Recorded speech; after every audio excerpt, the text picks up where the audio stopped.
Hello students, मैं हूं पंकज कुशवाहा और आज हम पढ़ने वाले हैं argument of the complex number, जो कि हमारा फोर्थ सेशन है कॉम्प्लेक्स नंबर चैप्टर पर। तो चलिए स्टार्ट करते हैं अपना argument of the complex number. So let's begin with the topic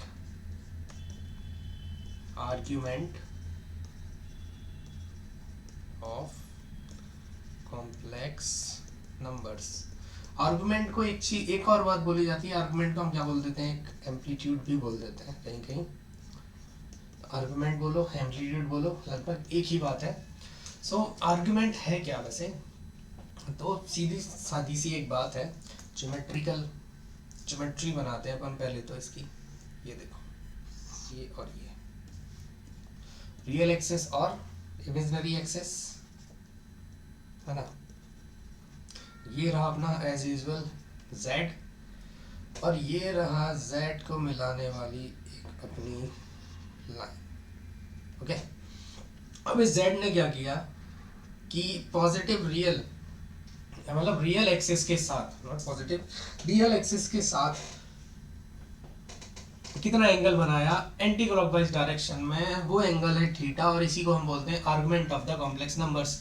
तो बस यही है argument of the complex number कि कोई कॉम्प्लेक्स नंबर रियल एक्सिस के साथ कितने एंगल के साथ एंटी क्लॉकवाइज डायरेक्शन में कितना एंगल बनाता है। ठीक है, तो सीधा मैं इसको एक स्टेटमेंट में आपको बोल देता हूँ, ध्यान दीजिए कि argument of the complex number का मतलब है कोई कॉम्प्लेक्स नंबर रियल एक्सिस के साथ एंटी क्लॉकवाइज डायरेक्शन में या पॉजिटिव डायरेक्शन में, ऑब्वियसली पॉजिटिव नेगेटिव दोनों होती है, तो पॉजिटिव डायरेक्शन में कितना एंगल बनाएगा, उसी एंगल को हम बोलते हैं argument of the complex number. ठीक है, तो ये होता है argument of the complex number. अब आर्गुमेंट निकाले कैसे, है ना, बात दिमाग में यही आएगी सबसे पहले कि आर्गुमेंट को हम निकाले कैसे। तो फिर से अगेन z क्या होता है अपना x प्लस आयोटा y, ये z हो गया। अब ये डिस्टेंस कितनी होगी, तो y होगी, और ये डिस्टेंस कितनी होगी, तो x होगी। थीटा निकाल के बता दो, इधर से थीटा निकालना है तो अपने पास परपेंडिकुलर और बेस है, तो परपेंडिकुलर बेस दिमाग दिखते ही दिमाग में आ जाता है अपने टेन थीटा। तो tan theta is equals to perpendicular which is y upon base which is x, और थीटा इज इक्वल्स टू क्या आ जाएगा, tan inverse y upon x। अब क्योंकि हमें पॉजिटिव चाहिए तो इसी बात को हमें लिखना पड़ेगा tan inverse mod of y upon x, right, क्योंकि पॉजिटिव डायरेक्शन में। ठीक है, तो ये होता है argument of the complex numbers. इतनी सी बात है। आर्गुमेंट निकालने के लिए हमें क्या करना पड़ेगा, इसका y और x कोऑर्डिनेट की ज़रूरत पड़ती है, वही पता है तो अपन argument of the complex number बड़ी आसानी से निकाल सकते हैं। अब आर्गुमेंट की जनरल जो मीनिंग है, यानी कि लीस्ट पॉजिटिव वैल्यू जो है आर्गुमेंट की, वो कहाँ से कहाँ तक हो सकती है, वो हो सकती है जीरो से, वो हो सकती है 0 से 2π तक, 0 से 2π तक। ये ठीक है, ये इस तरह से लिखना पड़ेगा। ये क्या, ये अपनी least positive value of argument, ये होता है least positive value of argument, ये होता है। लेकिन अपनी जो एक और बात है कि specific value of the argument क्या होता है, specific value of the argument. तो चलो पहले इसको और पढ़ लेते हैं। Specific value of argument, argument की स्पेसिफिक वैल्यू क्या है। तो स्पेसिफिक वैल्यू यानी कि ये है, देखो डायग्राम से समझ लेते हैं। ये वही अपनी रियल एक्सिस, इमेजिनरी एक्सिस, है ना। अब स्पेसिफिक वैल्यू देखो, स्पेसिफिक वैल्यू यानी यहाँ से लेकर यहाँ तक भी जा सकते हैं हम, और ऐसे भी जा सकते हैं हम, है ना। बेसिकली जो इनकी वैल्यू रखी जाती है वो -π से पाई के बीच में रखी जाती है। ठीक है, -π से पाई के बीच में रखी जाती है। -π और पाई इंक्लूड करने की ज़रूरत है कि नहीं है, तो कर भी सकते हैं, नहीं भी करते, वैसे अभी मत करो। तो इस तरह से ये देखेंगे अपन, ये होती है अपनी आर्गुमेंट। ओके, -π से पाई के बीच में होती है आर्गुमेंट। और स्पेसिफिक लीस्ट पॉजिटिव वैल्यू देखें तो फिर तो एक राउंड में, मतलब 0 to 2π में होगी। अब इसके बाद अपना ये है कि अगर फर्स्ट क्वाड्रेंट में है और सेकंड क्वाड्रेंट ये है, थर्ड क्वाड्रेंट में है और फोर्थ क्वाड्रेंट ये है ना, इस तरह से। तो अगर मैं ये बोलूँ अगर पॉइंट फर्स्ट और सेकंड क्वाड्रेंट में लाई करता है तो हमें किस सेंस में जाना पड़ेगा, हमें जाना पड़ेगा एंटी क्लॉकवाइज के सेंस में, एंटी क्लॉकवाइज डायरेक्शन में जाना पड़ेगा। अगर पॉइंट इधर और इधर लाई करता है, मतलब थर्ड और फोर्थ क्वाड्रेंट में लाई करता है, तो अपने को जाना पड़ेगा, अपना जो आर्गुमेंट है वो सेंस किधर बनाएगा, क्लॉकवाइज डायरेक्शन में सेंस बनाएगा। ठीक है, तो फिलहाल में एग्जाम्पल ले लेते हैं, अपन एग्जाम्पल देखते हैं और फिर आगे की बातें करते हैं। पहले कुछ एग्जाम्पल देख लें ताकि हमारे दिमाग में कैसे फाइंड करते हैं ये घुस जाए। तो z equals to 1 plus √3 iota है, तो थीटा इज इक्वल्स टू क्या होता है, आर्गुमेंट पे डायरेक्ट अटैक करते हैं। Theta is equals to tan inverse, ये होता है y कोऑर्डिनेट √3 अपॉन 1, ये हो जाता है। तो theta is equals to tan inverse, अपना कितना आ गया, मॉड लगाना है, ऑलरेडी पॉजिटिव है दोनों y कोऑर्डिनेट, जो कि अपना z है वो फर्स्ट क्वाड्रेंट में लाई करता है, कर रहा है, दिख रहा होगा 1, √3 है ना, फर्स्ट क्वाड्रेंट में लाई कर रहा है, इसलिए मैंने मॉड नहीं लगाया था। तो ये अपना बन जाएगा √3। ओके, तो इसी तरह थीटा इज इक्वल्स टू अपने पास आ जाएगा √3, tan इनवर्स √3 क्या होता है, विच इज π/3। तो ये हो गया अपना आर्गुमेंट, है ना। तो क्योंकि ये पॉइंट फर्स्ट क्वाड्रेंट में था, इसलिए हमने सेंस कैसा बनाया इसका, क्लॉकवाइज, एंटी क्लॉकवाइज डायरेक्शन में, जो कि आंसर अपना पॉजिटिव आया। ठीक है, अब इसी को बदल के देख लें अपन, तो mod z is equals to z equals to 1 minus √3 iota, यानी कि इसका जो पॉइंट है वो कौन सा हो जाएगा, 1 कॉमा माइनस √3 हो जाएगा। कहाँ पहुंच गए अपन, ये आ गया अपन फोर्थ क्वाड्रेंट में, है ना। तो निकालो theta, theta is equals to tan inverse कितना आ गया, मॉड ऑफ माइनस √3/1, लेकिन अभी तो ये फिर से वही आ जाएगा, है ना, फिर से √3 आ जाएगा, फिर से π/3 आ जाएगा। यानी कि अपने को करना क्या है, अपने को थोड़ा सा ना अब चीज़ों को एक ढंग से समझना है। तो एक ढंग, कौन सा वो ढंग होना चाहिए उसको देखते हैं, है ना। कोई ढंग हो ना तब तो हम उसके उस डायरेक्शन में सोच पाए। तो किस डायरेक्शन में सोचना है आपको, ये देखो इस डायरेक्शन में सोचना है, मैं बताता हूँ सबसे पहले। अब तो क्या करो, ये जो फॉर्मूला मैंने बताया, ये वाला जो फॉर्मूला मैंने बताया उसको लगा दो। ठीक है, उस फॉर्मूले को ही यूज़ कर दो, और वो फॉर्मूला यूज़ होने के बाद क्या करना है आपको, कि अगर कोई आंसर आएगा, सपोज वो आंसर आएगा अल्फा, ठीक है, तो अगर फर्स्ट क्वाड्रेंट में आया, फर्स्ट क्वाड्रेंट का पॉइंट है, तो उसी को आंसर लिख दो अल्फा, मतलब जो आंसर है वही का वही। अगर सेकंड क्वाड्रेंट में आया तो उसी को क्या लिख दो, π-α सॉल्व करके अपना फाइनल आंसर होगा। अगर थर्ड क्वाड्रेंट में आया तो अल्फा माइनस पाई करके अपना आंसर होगा, और अगर फोर्थ क्वाड्रेंट में आया तो -α होगा। तो इस वाले क्वेश्चन के हिसाब से देखो अपनी कौन सी बात लागू होती है, कौन सी बात लागू हो रही है, इधर देख लो जरा एक बार। तो फोर्थ वाली जो कंडीशन है, फोर्थ क्वाड्रेंट वाली, वो बात को अपन बड़े आसानी से यहाँ पर अप्लाई कर पा रहे होंगे, क्योंकि अपना जो z था वो फोर्थ क्वाड्रेंट का था, 1 माइनस √3 हमने सॉल्व किया, tan इनवर्स √3 आ गया, जो कि हमें दे देगा π/3। लेकिन π/3 अपना आंसर नहीं होगा, ये π/3 तो देगा, लेकिन हमें बोलना पड़ेगा क्या, सिंस 1 माइनस √3 बिलोंग्स टू, कहाँ से बिलोंग करता है, बिलोंग्स टू फोर्थ क्वाड्रेंट। ठीक है, फोर्थ क्वाड्रेंट से बिलोंग करता है, तो जो आंसर है अपना वो क्या हो जाएगा, थीटा इज इक्वल्स टू हो जाएगा -π/3। जो भी आंसर है उसको इस तरह से हम सॉल्व करके लिख देंगे, ये होता है अपना। और ये सेंस भी बनाता है बहुत अच्छे से, है ना, आपको समझ आ रहा होगा बात की। अगर थर्ड सेकंड क्वाड्रेंट में तो π-α करना पड़ेगा, अल्फा माइनस पाई करना पड़ेगा, क्लॉकवाइज सेंस या एंटी क्लॉकवाइज सेंस।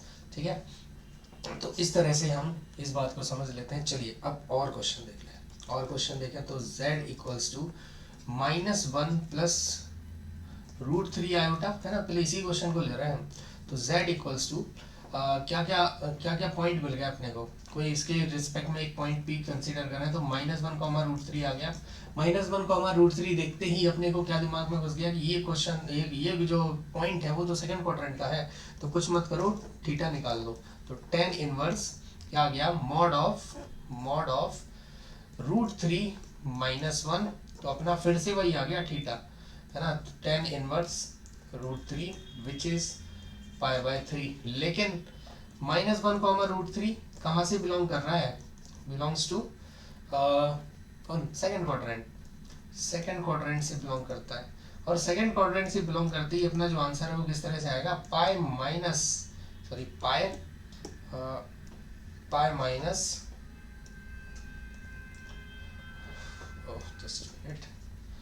ये हो जाएगा अपने पास पाई माइनस पाई बाय 3।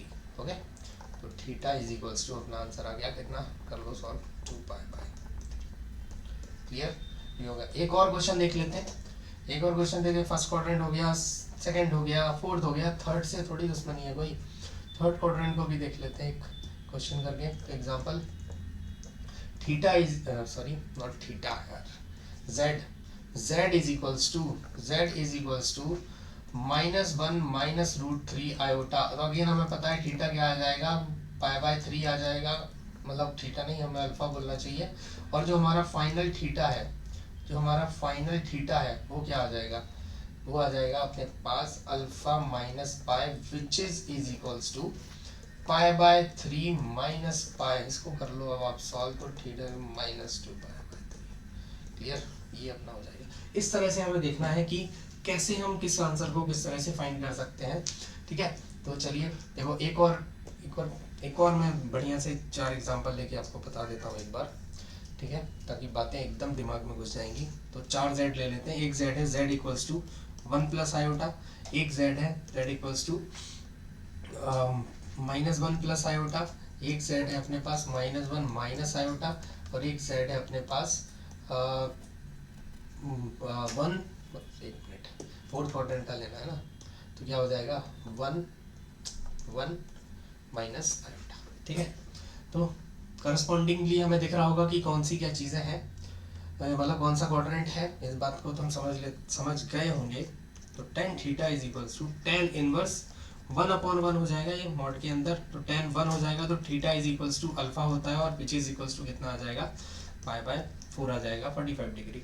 अब यहाँ पर देखना पड़ेगा, तो theta is equals to tan inverse क्या होता है, मॉड के अंदर में 1/-1 होगा, और 1/-1 अगेन tan इनवर्स 1 बनाएगा, लेकिन tan इनवर्स 1 तो आ जाएगा पाई बाय 4, है ना। लेकिन ये जो चीज़ है वो बिलोंग कहाँ से करती है, करती है सेकंड क्वाड्रेंट से। फर्स्ट क्वाड्रेंट था, ये थर्ड क्वाड्रेंट है, और ये फोर्थ क्वाड्रेंट से बिलोंग करती है। तो इसी वजह से जो हमारा फाइनल थीटा होगा वो क्या आ जाएगा, सेकंड क्वाड्रेंट में होने की वजह से पाई माइनस पाई बाय 4 आ जाएगा, which is equals to 3 pi by 4। ठीक है, इस तरह से। अब इसमें देख लो, तो theta is equals to again वही बनने वाला है कि नहीं, मॉड के अंदर -1/-1 मोड के अंदर अगेन वही बनने वाला है, मतलब पाई बाय 4 ही बनने वाला है। लेकिन जो अपना फाइनल थीटा होगा, क्योंकि थर्ड क्वाड्रेंट में है, तो क्या हो जाएगा, पाई बाय 4 माइनस पाई। तो यानी कि जो अपना फाइनल आंसर है -3 पाई बाय 4 आ जाएगा। और यहाँ से देखें तो अगेन वही बनने वाला है, लेकिन ये फोर्थ क्वाड्रेंट है, तो अगर थीटा फाइनल निकालना है तो अपना आ जाएगा, अल्फा आ गया पाई बाय 4, तो माइनस अल्फा यानी कि माइनस पाई बाय 4। ये इस तरह से अपना काम हो गया। तो चारों क्वाड्रेंट में किस तरह से फाइंड करेंगे ये निकालना हमने बड़े अच्छे से सीख लिया, है ना, आर्गुमेंट को। लेकिन अब दिमाग में ये बात तो आनी चाहिए ना कि अगर चारों क्वाड्रेंट में है तब तो हमने सीख लिया कि कब हमें अल्फा को अल्फा लिख देना है, कब हमें अल्फा को पाई माइनस अल्फा लिखना है, कब हमें अल्फा को अल्फा माइनस पाई, और कब हमें अल्फा को माइनस अल्फा लिखना है, first second third and fourth quadrant. Clear. लेकिन अगर क्वाड्रेंट के अंदर ही नहीं आया तो फिर क्या करोगे, तो अगर क्वाड्रेंट के अंदर ही नहीं आया तो कहाँ जाएगा, कहीं तो आएगा। तो कहाँ आएगा वो, देखो इसको देख लेते हैं। तो नोट में सबसे पहले इधर पे डायग्राम भी बना लेते हैं एक छोटा सा। क्या क्या हो सकता है, क्वाड्रेंट में नहीं आया तो पॉसिबिलिटी क्या है, पॉसिबिलिटी ये है कि z अपना जो है ना वो इधर हो सकता है, और z इधर हो गया, इसका मतलब क्या है, इसका मतलब ये तो रियल एक्सेस पे, अगर रियल एक्सेस पे आ गया अगर, तो हमें क्या बोलना पड़ेगा कि ये जो z है वो कैसा z है, ये तो प्योरली रियल है ना, इस तरह से लिख रहा हूँ मैं, प्योरली रियल है। प्योरली रियल है तो इसका आर्गुमेंट क्या हो जाएगा, तो ये बोल देंगे हम, if z is purely real, z purely real है तो theta is equals to 0 degree आ जाएगा ना।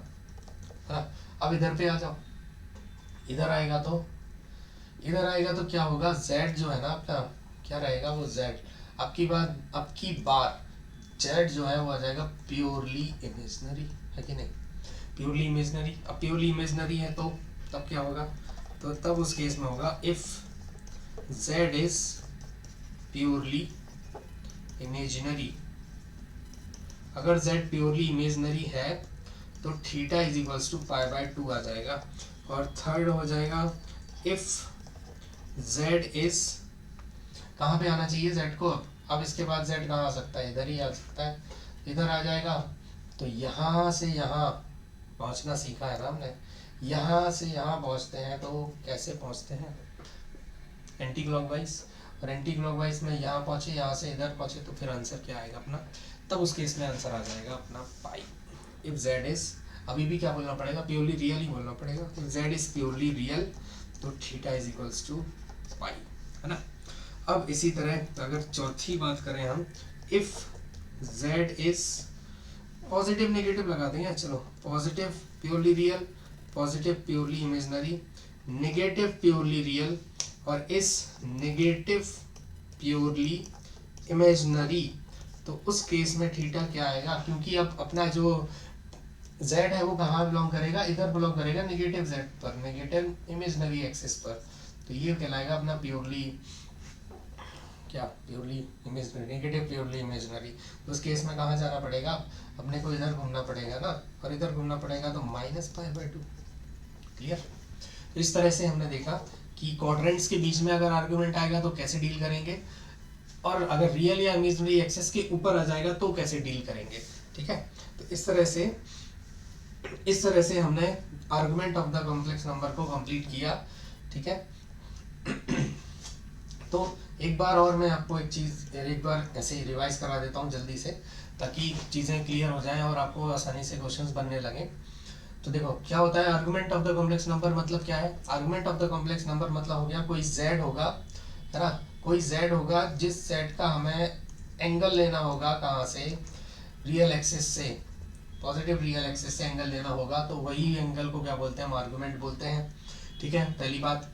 दूसरी बात ये कि अगर आर्गुमेंट फर्स्ट क्वाड्रेंट में आएगा तो उस आर्गुमेंट को क्या लिख देना है, मतलब जो भी आंसर आएगा, सपोज कि हम आंसर हमारा अल्फा आएगा तो उस अल्फा को अल्फा ही लिख देना है। अगर आंसर हमारा सेकंड क्वाड्रेंट से आया, तो मतलब हमारा z को सेकंड क्वाड्रेंट से हुआ, उस केस में आंसर क्या होगा हमारा, पाई माइनस अल्फा होगा।